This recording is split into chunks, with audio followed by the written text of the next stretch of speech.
C'est un projet qui a pris corps il y a un peu plus d'1 an. Le programme d'appui au développement agricole et à l'accès au marché PADAM est renforcé. Des moyens roulants sont mis à la disposition des responsables pour faciliter leur déplacement dans les marchés. Je voudrais, au nom de mes collègues directeurs généraux des ATDA et du DPV, remercier très sincèrement le coordonnateur du PROCAR et le chef projet PADAM pour cette action qui vient d'être menée en direction des ATDA qui sont des partenaires de mise en œuvre opérationnelle du PADAM. Monsieur le ministre l'a dit tout à l'heure, produit suffisamment du riz, du maïs et du manioc.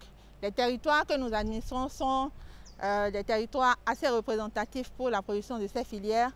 Nous avons démarré le partenariat avec le PADAM cette année et je vous assure que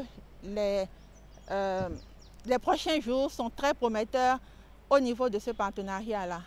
Donc, les véhicules que nous avons reçus, nous vous promettons, chef projet, monsieur le ministre, de faire un très bon usage de cela pour que les objectifs de développement des filières qui nous sont confiés puissent être atteints. Cet appui en matériel roulant est l'œuvre du programme cadre des interventions du FIDA en milieu rural, PROCAR. Les 4 agences territoriales de développement agricole se situant dans la zone d'intervention du projet, à savoir ATDA 4, 5, 6 et 7 et la DPV, sont des partenaires stratégiques de mise en œuvre du projet. Ils ont des activités à mener pour aider à atteindre l'objectif du projet. Et pour y parvenir, il leur faut des moyens pour pouvoir mener efficacement la mission qui leur est confiée dans le cadre, bien sûr, des missions régaliennes officiellement confiées à ces structures-là.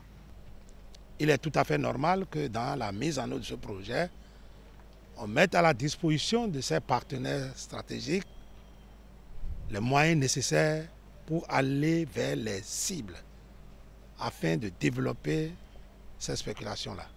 Cet appui du PROCAR au PADAM vient redonner une nouvelle dynamique dans la mise en œuvre de leur stratégie qui court jusqu'en 2024.